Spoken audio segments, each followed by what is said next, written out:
Hello everyone, I am Dr. Neha, practicing doctor at Bharat Homeopathy. In today's video, we will talk about AKI, that is acute kidney injury. Now, acute kidney injury means any injury that has happened on kidneys over a couple of days or probably past few hours, and there is sudden loss of renal function, and usually these changes or the damage to the kidney are reversible. Let's talk about what are the main important causes of AKI, that is acute kidney injury. We can divide the whole lot of causes into three main categories. One, that is pre-renal. Pre-renal include all those causes that hampers the flow of blood supply to the kidneys. Such category of causes usually includes a very severely ill patient or a patient who is already hospitalized due to maybe any other reason, or a patient who have had undergone a surgery, or a patient who has felt a severe burn, or any causes, or maybe a sudden and acute rise in the blood pressure. All these reasons basically hampers the flow of blood supply to the kidneys, and therefore the kidneys are not able to function properly and is not able to excrete the waste product out of your body. Causes are not directly related to kidney but pre-renal, anything that hampers the functioning of the kidney.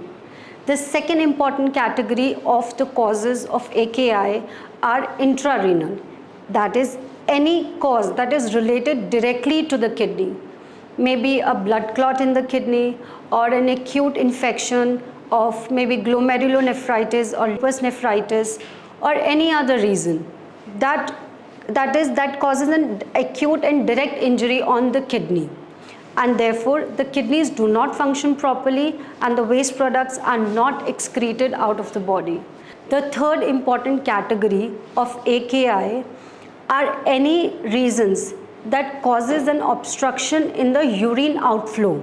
That is, the urine is made in your kidneys and it travels via ureter, passes down to urinary bladder, and it gets out of your body. So any reason causing an obstruction in this outflow will result in an extrarenal cause of AKI. And the most important cases are those including of renal calculus, that is kidney stone. Obstruction can happen at anywhere, just outside the kidney or in the ureter or maybe inside the urinary bladder. So what happens is there is an accumulation of urine inside your kidney. That is a condition called as hydronephrosis. These conditions are reversible. Make a note of it that these are reversible. It can be corrected once the urinary or the stone gets passed out of your body. Other reasons, other extrarenal reasons can include any obstruction because of the cancer or maybe enlarged prostate, because all these reasons will hamper the flow of urine outside of your body. Now that we have understood all the causes of AKI, let's talk about what are the symptoms that the patient is going to experience. One, a sudden change in the urinary output, that is a very, very decreased output.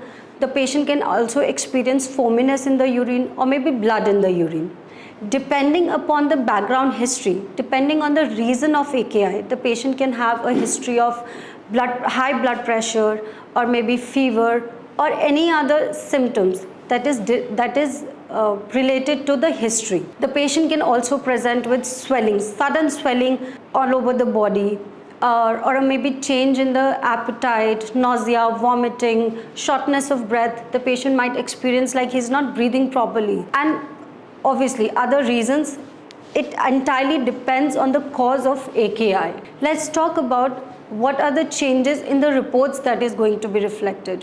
One, a sudden rise in serum creatinine levels, a sudden rise of blood urea levels, and how much is the level increased will decide how much is the kidney injury. If you go for an ultrasound, you will see that there is no pathology inside the kidney. That is, there are no structural abnormalities in the kidney. The kidney is intact, all the differentiations, that is CMD, corticomedullary differentiation is intact. There is no change in the size of the kidney, and the kidney is working, and shape and size of the kidney is quite good. Now let's talk about how are we going to manage a case of AKI. Managing a case of AKI entirely depends on the background history. If the patient is terminally ill or if he has undergone surgery, so the case goes according to the emergency situations.